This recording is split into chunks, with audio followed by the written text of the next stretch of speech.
News Talk 1400 KFRU is proud to present the KFRU Heritage Series.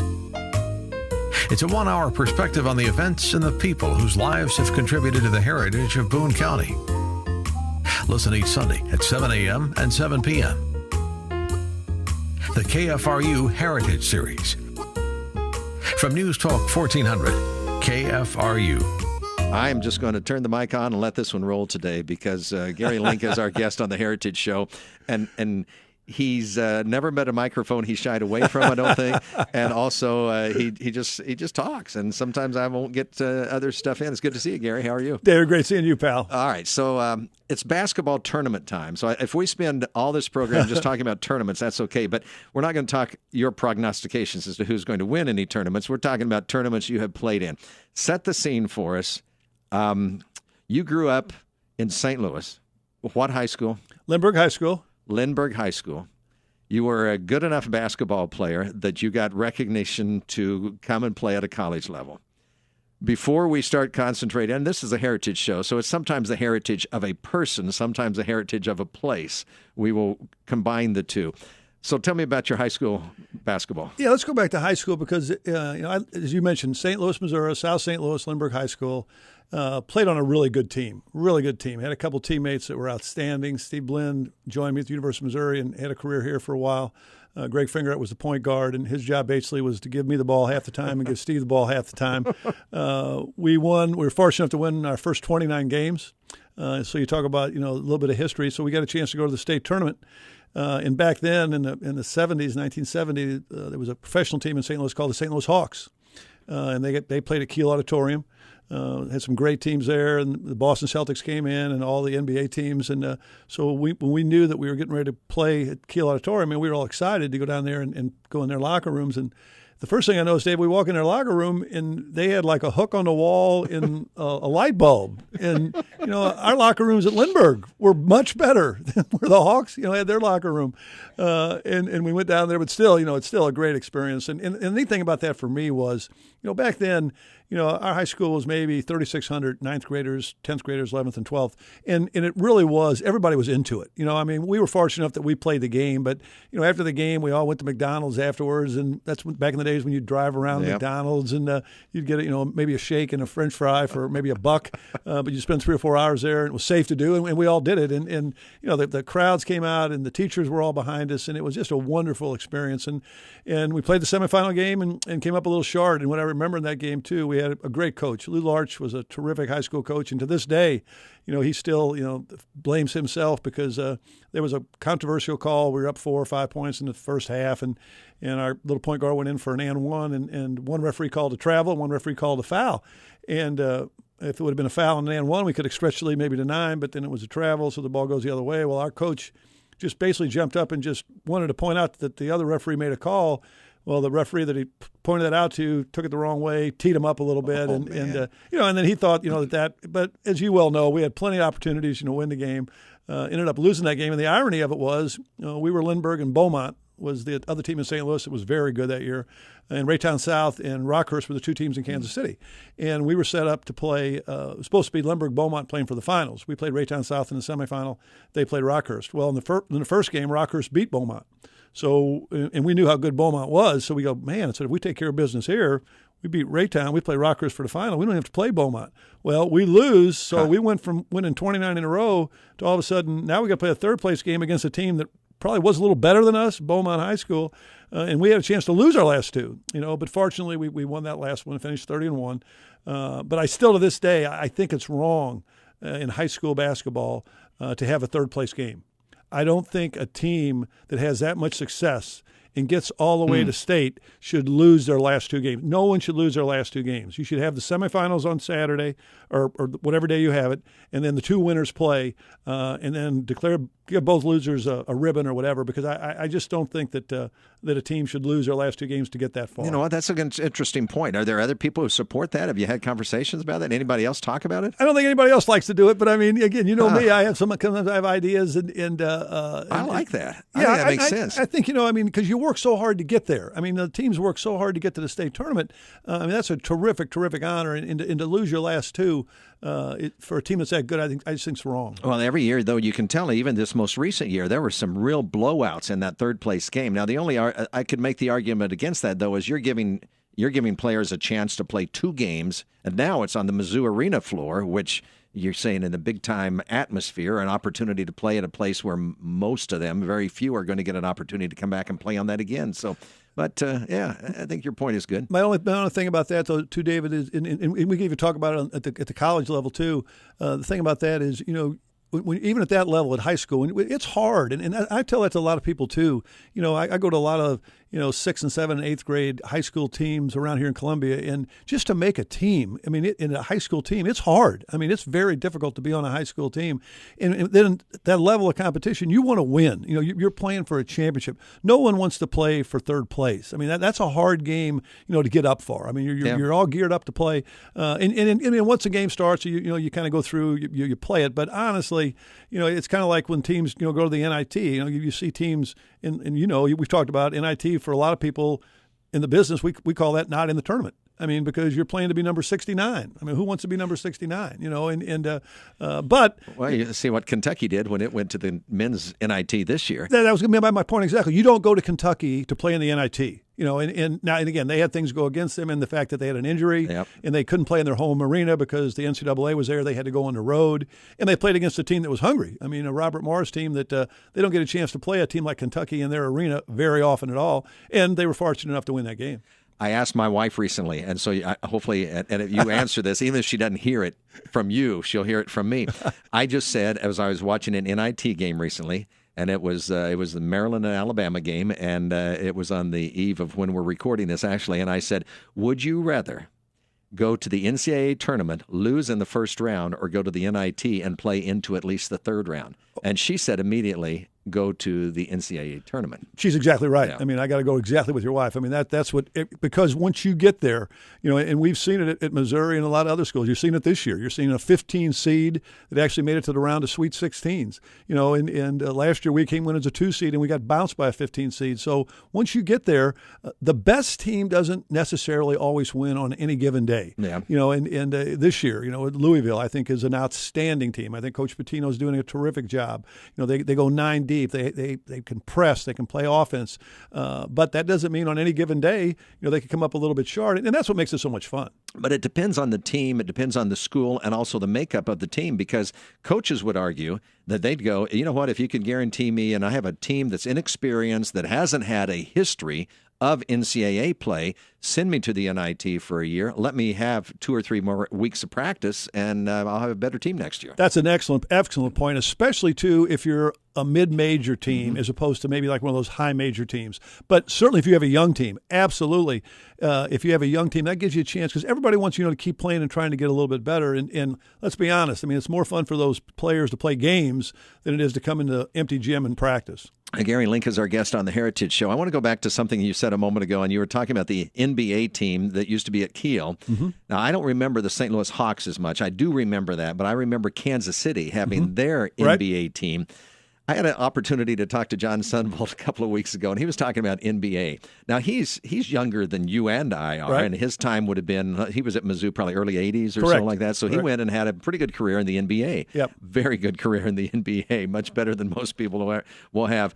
He was talking about the NBA, even in his time, which would have been another 15 years past when you were in their dressing room. The NBA, people have no idea what the NBA used to be like. Yeah, I mean, that's absolutely right. He used to talk about going to practice gyms, and the older players would refuse to practice because they would go to a gym that was maybe laid on a concrete floor, and their legs were so tired and beat up that they'd say, I'm not practicing. And they'd just sit down and not practice. But it was not the luxury life that people would think of the NBA now. No question about it. And quite frankly, going back to my days playing at Missouri, I mean, there was a team in Kansas City, and they contacted me after the season. They said, would you think about, coming and try out if we draft you? Because back then they drafted like 8 or 9 or 10 rounds. It wasn't like we'd only have 1 or 2 rounds like we have now. And I said, sure, yeah, Kansas City is close, and I mean, And then, I had my senior year here and then kind of forgot about it. And fortunately, I had a job. I went with my father in the construction business in St. Louis, and I had a job that I could use my business degree and went to work. And quite honestly, I was working and just riding around in St. Louis on some June day, and they was on the sports show. It said, hey, a couple of Missouri players got drafted, Al Eberhard in the first round and Gary Lincoln in the sixth round. And I just assumed they were going to say by Kansas City, and they said by the Buffalo Braves. And I go, Buffalo Braves? I go, I don't even know, what that is, And so sure enough, I got back home, and, they had contacted Coach Stewart in the University of Missouri, and they got a hold of me, and they came out, and they sat down, and they offered me. I would have had to make the team, so I didn't I didn't go to the tryout because I was really making more money working with my father. But it was like a 2-year deal for like $22,000 the first year and $24,000 the second year, and moving to Buffalo. And I said, no, I think I've had enough basketball, and I'm going to stay here in St. Louis and do what I do. So what was the recruiting process like then for you coming out of high school to get to, you talk about after your college career thinking about the NBA, but what was it like after high school? Oh, I was, a St. Louis, kid. And the great thing about basketball, my parents, they supported me, and I always had a hoop in my backyard. And it's a game that you could just play by yourself. And I really, I really wasn't that outgoing in high school. I was very shy. I didn't really date at all, but I loved to play basketball. And it was one of those stories where I'm Lindbergh High School, upper middle class. So, I'm not poor by any stretch of the imagination, but I got to go out and play in the winter, and my mother would wait to do the laundry so that she could put on the dryer so the vent would be there so I could go in more of my hands. But I just loved to play. And my thing was, and my father, bless his heart, rest his soul. I was a good high school player, but I'd score like 25 or 28 points, and I'd come home and he'd say, man, he goes, you should have got 30 or 35 against them, and I remember looking at my mom, and my mom goes, your dad's really proud of you, and he tells everybody else, what a great player you are. I go, well, you know what? I wouldn't mind hearing that from him a little bit, but that was fine. But my dream was to play at the University of Missouri, and I wasn't sure if I was quite good enough. Jack Hartman, who's passed away, who was a great coach at Kansas State at that time, was at SIU Carbondale, and he showed an interest in me. And the irony of it was, I thought he and Coach Stewart were kind of cut out of the same cloth, and he came and recruited me and said, we got a spot for you at SIU, Carbondale. And I said, well, Coach Hartman, I sure appreciate that, but I'm just going to keep my options open. And then fortunately, Coach Stewart came knocking on the door. And again, back then, guys, there wasn't a freshman class, and we had anywhere from 20 to 23 players at the University of Missouri that were freshmen, sophomores, juniors, and seniors. And when I played here, freshmen weren't eligible my first year. So we had our own little freshman class. But then my junior year was the first year freshmen became eligible. We still had 23 players, and we had 2 or 3 off the freshman team, and so there was a lot more players that could play. And again, go back to my father. So Coach Stewart came in, and my goodness, Norm Stewart. Everybody knows the story behind him. All-American, Shelbyville, young coach, coming to the University of Missouri. So he comes to my house, and man, I'm shaking, and my father. And my mother kind of understands a little bit better. My father didn't really understand the scholarship deal all that well. And I remember, and Coach Stewart tells the story better, we sat down and Coach Stewart's kind of going over it. And my father looked at Coach Stewart right in the eye, like I'm looking at you, and he says, do you think he's good enough? And Coach Stewart goes, I've never had a parent, most of the parents, want their kids to play 40 minutes. They're and selling him. Think he's a great, he goes, your dad came in and Coach Stewart said, well, yeah, he's got to work, but we think, so he said, so I signed, he was there and I signed and my father signed. And then even after he left, I remember my dad talking to him, now what does all that mean? And I said, Dad, they're going to pay for my books and my room and my board, and I get a chance to be on the team. And if I keep working hard every year, I get a chance to keep a scholarship. And he goes, whatever you need to do, you do it. He goes, I never in my wildest dreams thought anybody would, pay for you to go to school to play basketball. So it was a dream come true for me. We'll need to take a break. We'll come back, but let me ask you this quickly before we do. Who was in the other? Who was with you in the recruiting class? Do you remember? Yo, sure. Yeah, Al Eberhard, who I still work out with 5 days a week. He's here in town. Worked for the university for 20 years, and I see Al 5 days a week. Steve Blinn, I mentioned the guy from Lindbergh High School was with me. John Cornelis, Bill Fulmank, and who was from Raytown South, the team that we beat, or the team that beat us was here. And the irony about that, David, too, there was about maybe 8 of us, I think, that got scholarships as freshmen. But then we had a freshman team, so it was going to be 12 on the team. So we had tryouts upstairs in the old Rothwell arena, but before where Brewer was, and there was maybe like 50 high school kids that were in there. And I remember looking at Bill Fulmank and he had saying to me, "Hey, are we going to make the team? And I go, I don't know. I said, we better play real hard, because so they added 4 more. So and it's still keeping track with those guys a little bit. But Al, very, very, very close friend. We'll take a break. We'll come back. We're visiting with Gary Link. He's our guest. This is the Heritage Show. You're listening to News Talk 1400 KFRU. This is the KFRU Heritage Series. More coming up on News Talk 1400 KFRU. This is the KFRU Heritage Series. Hope you're enjoying the visit with Gary Link today. We're talking sports and life. You know what? It's more than just sports, isn't it, Gary? Yes, it is. It's the Heritage Show on KFRU.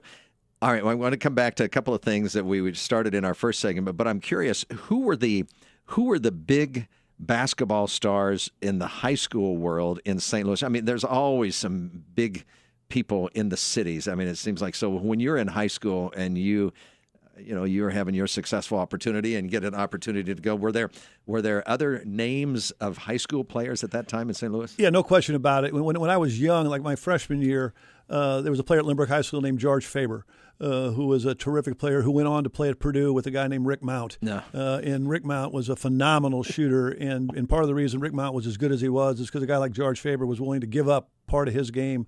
He was a big banging kind of a guy and did a lot of rebound and set a lot of picks. So that was one of the first guys, that I really looked up to. And then in our senior year, I mentioned our senior year, there was a lot of really good players in St. Louis. A young man named David Brent, who was a 7-footer.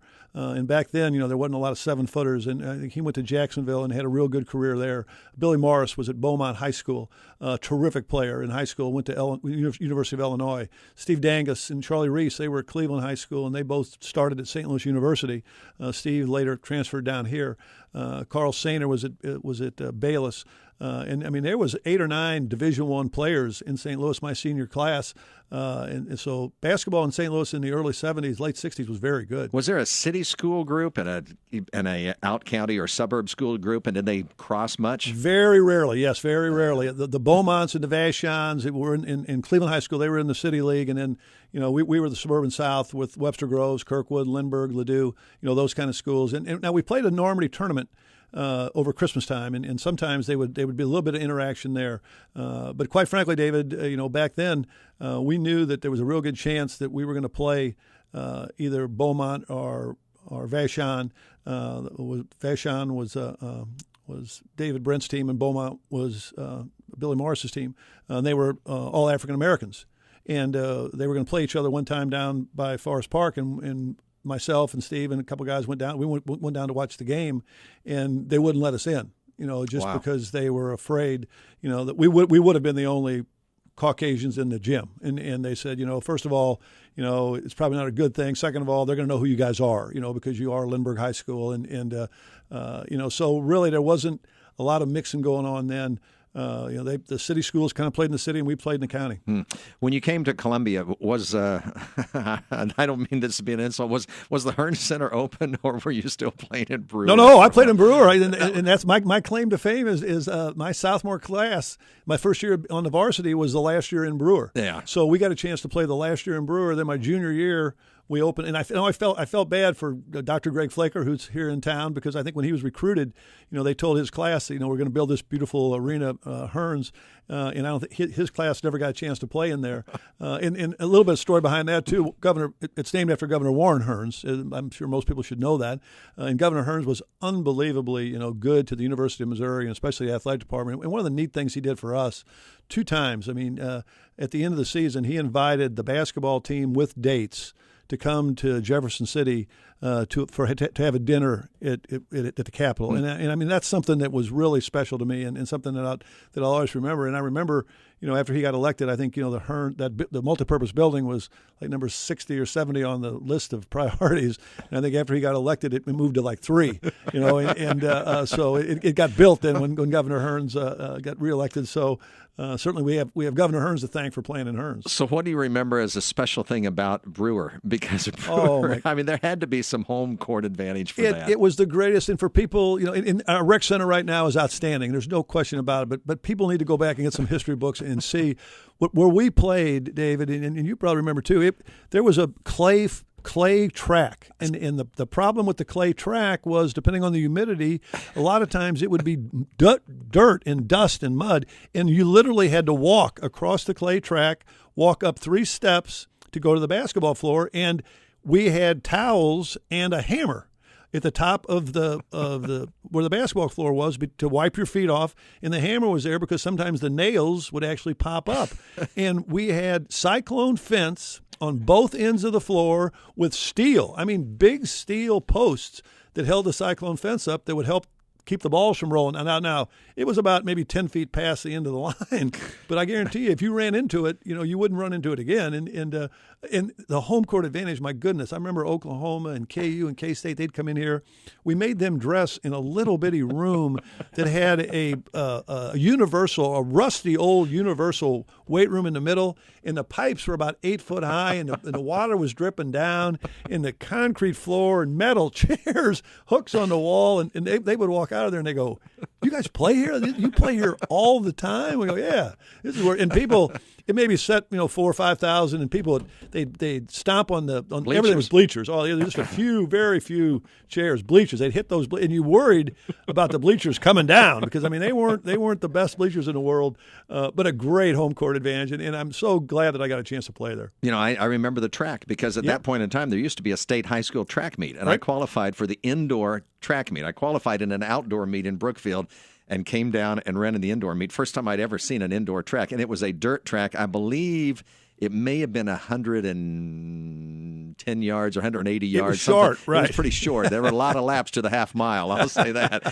And it was dirty, and you'd go underneath the bleachers on one end. Yep, absolutely. So what kind of workout? There is such a year-round workout now for the elite athletes and the Division I athletes, and with the weight rooms and the cafeterias and all that. What were the perks for being a Division I athlete at the University of Missouri on the basketball team? The best thing that we had that I thought the University of Missouri, except all the friendships that I made for sure, but the best thing that we had the dining hall at Lewis and Clark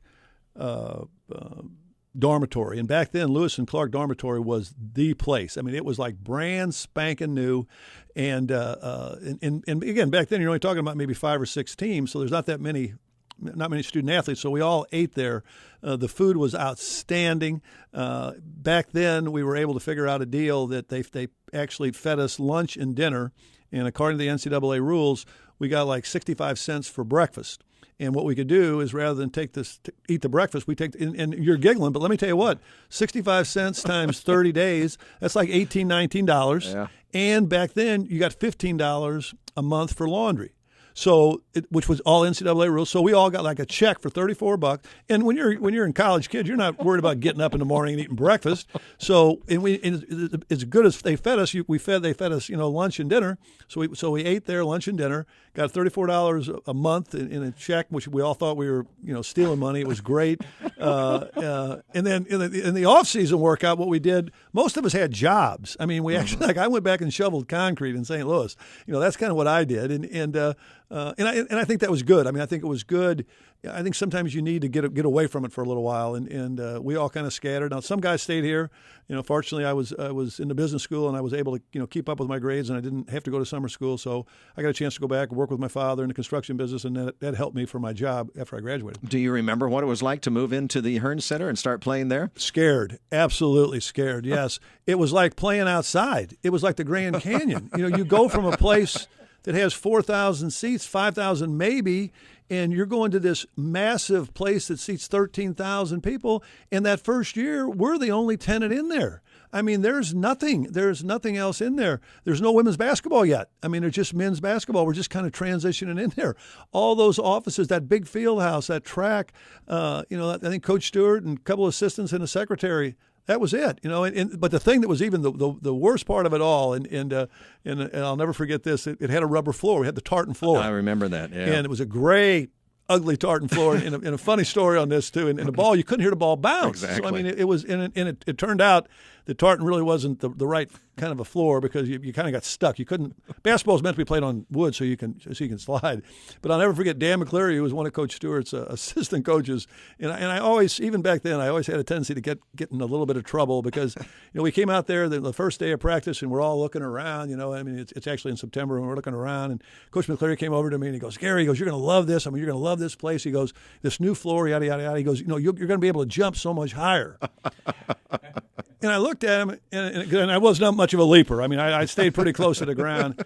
And I looked at him just matter-of-factly. I mean, just matter-of-factly. I go, well, Coach, if I can jump higher, won't everybody else be able to jump higher too? And he goes, why don't you run on those steps? So I'm running the steps, going all the way up to, and I'm thinking, that's a good question. It was a good question. That's a good question. I go, unless I got super shoes, I'm not going to be able to jump a lot higher in here. So what were the crowds like in the first year? I mean, did you fill it for some games? No. I think we did not fill it. No matter what my teammates say. I think the very first game, we may have had a novelty and probably had maybe 11, 12,000 people. But David, you got to remember, we're going from a culture of in basketball.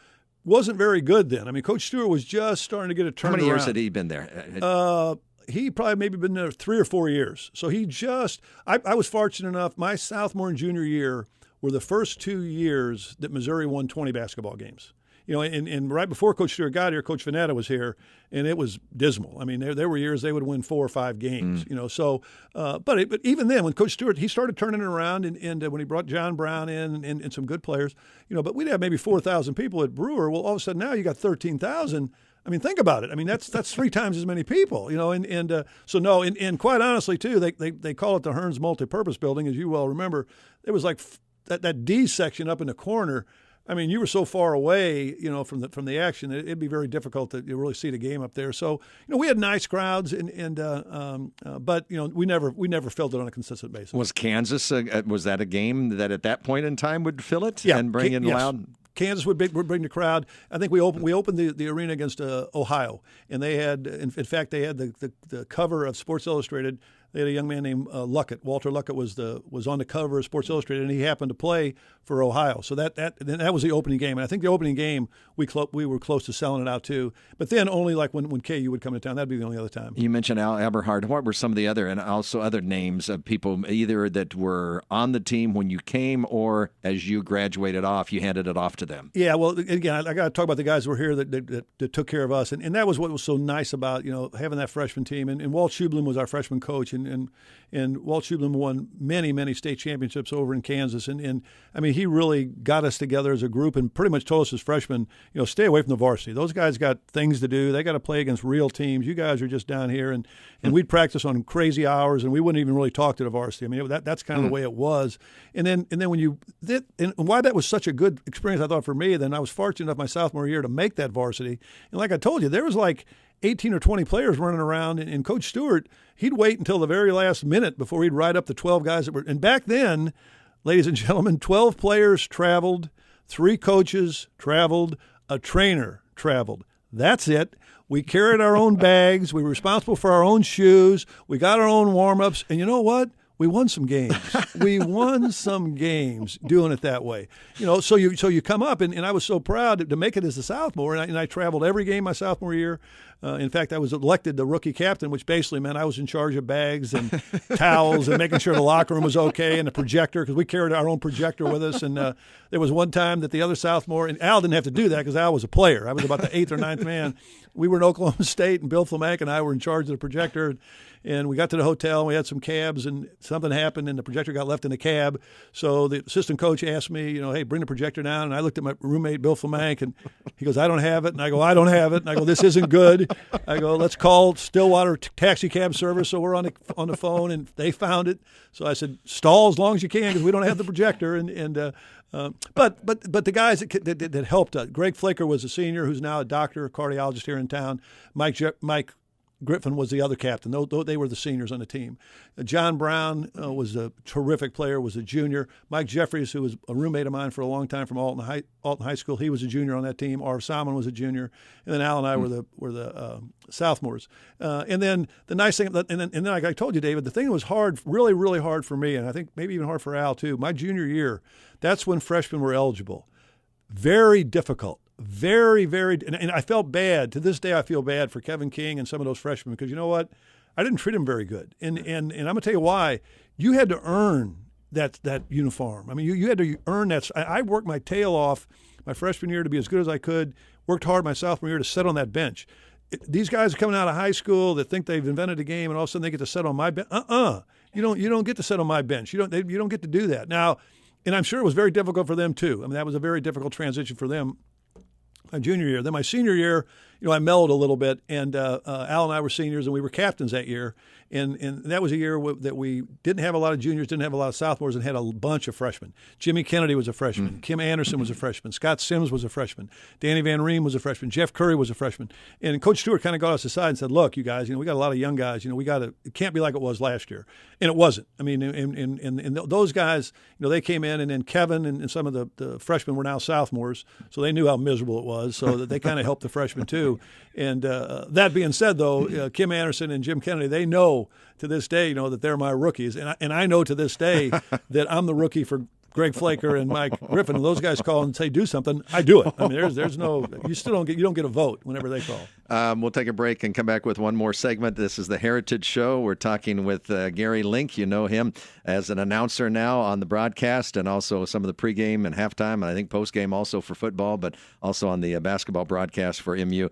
This is the Heritage Show on News Talk 1400 KFRU. More coming up on News Talk 1400 KFRU. This is the KFRU Heritage Series.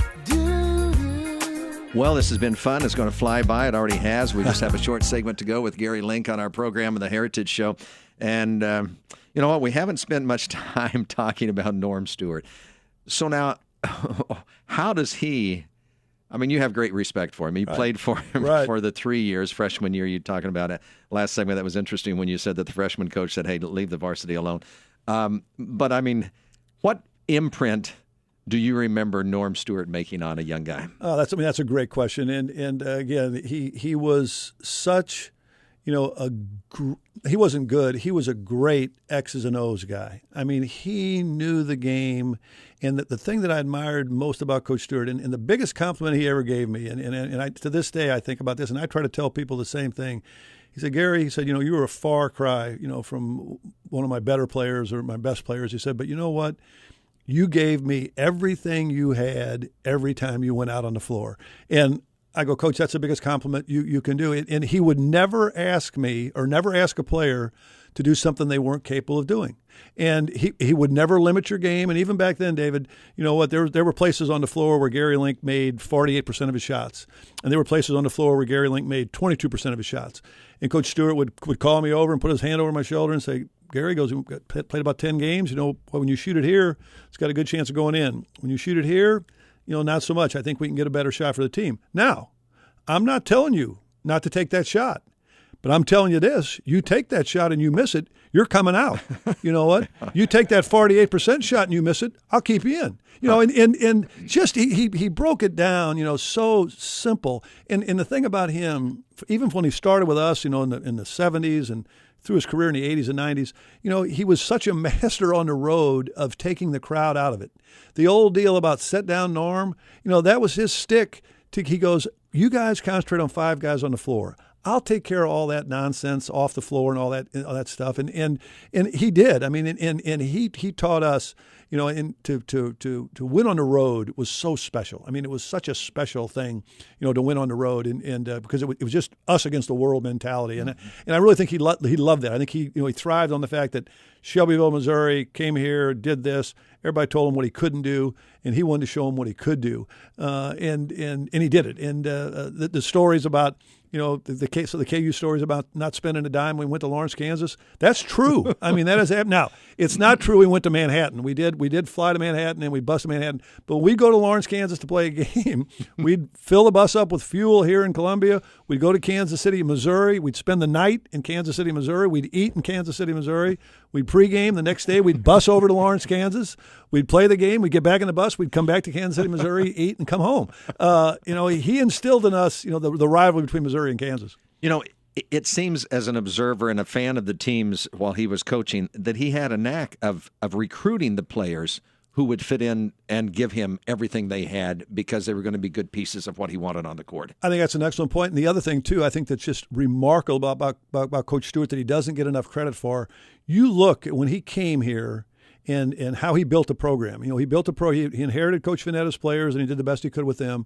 Then he got into the Gary Links, the Greg Flakers, the John Browns, that kind of an era. Recruited a lot of Missouri players. I remember back when I was here, if you were a Division I player from the state of Missouri, Coach Stewart went after you because he wanted to close the borders. That's what he wanted to do. He wanted to win with Missouri players, and he did. And then the remarkable thing, David, too, then you saw him take a team, quite honestly, late 60s, early 70s, mid-70s, it was predominantly all white. And then all of a sudden he goes and can recruit Doug Smith and Lee Coward and Nathan Bunton and Derek Chivas from Detroit and New York and bring those young men in here and have just as much success with them as he did with us. And then you bring in Greg Church and Mike Sandbody and Gary Leonard and that kind of group. They have the success. And then, of course, when you have John and Stipo, they win 4 conference championships, and there they go. Yeah. But again, he's the constant, and he's the one. And even though all those guys, they'll all say the same thing. You're right. We all played the same way. I mean, no matter how good you were. And he said another thing, too. He said, back when I played John Brown and Al Eberhard, he goes, you know what, men? They're our 2 best players. I mean, if anybody's got any problem with that, here's your practice, and let me tell you something else about those 2 guys. I'm going to expect an awful lot out of them, I expect them to be my hardest workers. But you know what? I probably got a little different rules for them than I do for you, too. So live with it, and just matter of fact. I mean, this is how it's going to be. And he was a joy to play for. Every game that I played for with Coach Stewart, I thought I could win. Every game. I mean, he instilled in us, that we can go out there on any given day, we can beat anybody. And I know that I'm a better person because I got a chance to spend 3 years with Norm Stewart. What were his pregame or halftime speeches like? And I mean, what you're talking about, he did regularly. I mean, he did this at practices, he did this in private meetings with the players. But what were the tones, or what kind of a description would you give pregame and halftime? You know what? Not nearly as fiery, I think, as people think.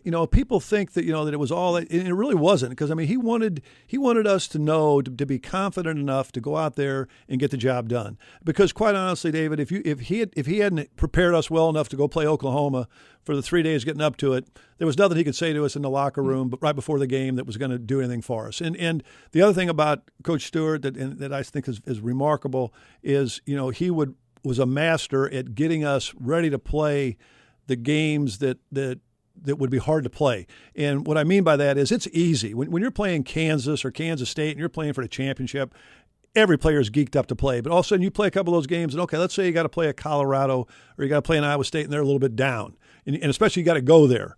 I mean, he would not let us for 1 minute think that it was going to be a walk in the park. I mean, he would say, hey, listen, we got to give them the same respect we give everybody else.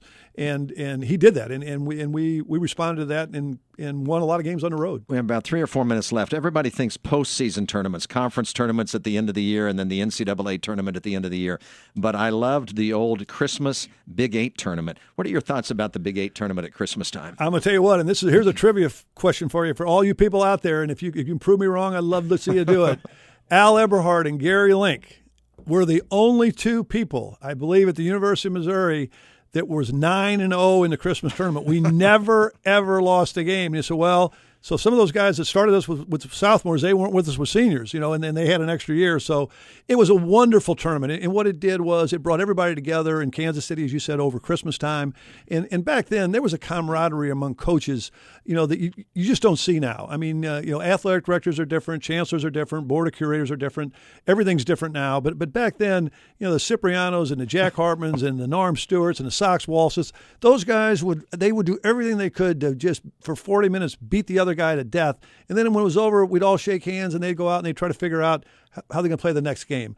And it was a time for us players, too. We all kind of got together. And I remember talking to those Colorado guys because, back then Colorado was Sox Walters. They had some good teams, but, Sox's style was a little different. I mean, we talk about we're practicing 3 hours a day and we're running laps, we're doing that. And the Colorado guys go, we never run. I mean, when we get done at the end, Sox goes going in, we're fine. Everybody's good. And they were just as competitive as we were. I mean, so it's just different styles. But That's the camaraderie. I mentioned the Scott Webman, Lonnie Kruger. Lonnie Kruger was at K-State the same time I was at Missouri. We got a chance to really know each other in Kansas City at the tournaments. I mean, that's when we really got a chance to spend some time together. And it's a shame, that you can't have those kind of things because, you win and you lose a lot of games, but the relationships that you make when you're in college, that's what's special. Who were, other than Lon Kruger, who you mentioned, who were other stars in the Big Eight? Mentioned Scott Webman. Scott Webman was a terrific player at Colorado, and we had a great career. He played for the Kings in Kansas City, too. He played for the Kings in Kansas City, yes. And he played for the Boston Celtics, had a really good NBA career. And then, of course, Bud Stallworth was a player at Kansas. I mean, I helped him get 50.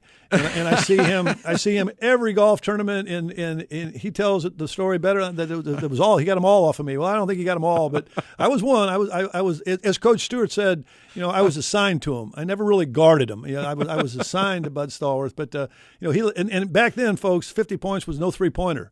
I mean, he lit us up. I mean, so a terrific player. And Kruger, people forget how good Lonnie Kruger was. John Brown was a great player. John Brown made the Olympic team. John Brown had a 10-year career in the NBA.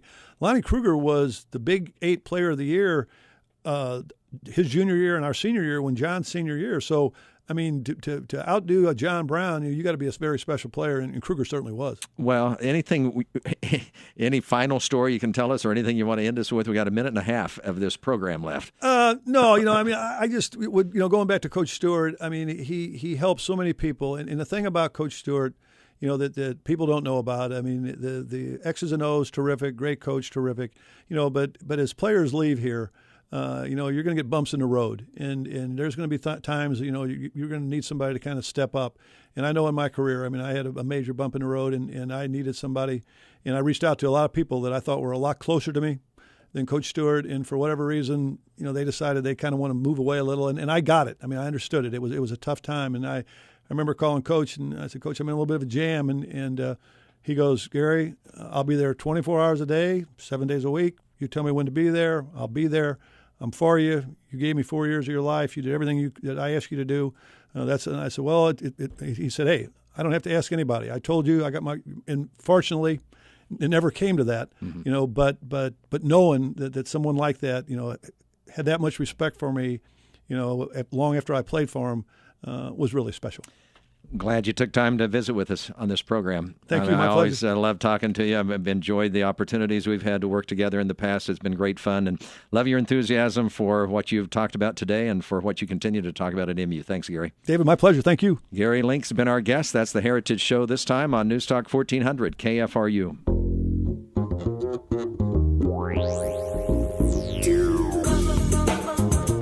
You've been listening to the KFRU Heritage Series, celebrating our history and heritage of Columbia and Boone County. Listen each Sunday at 7 a.m. and 7 p.m. The KFRU Heritage Series. News Talk 1400 KFRU. Columbia.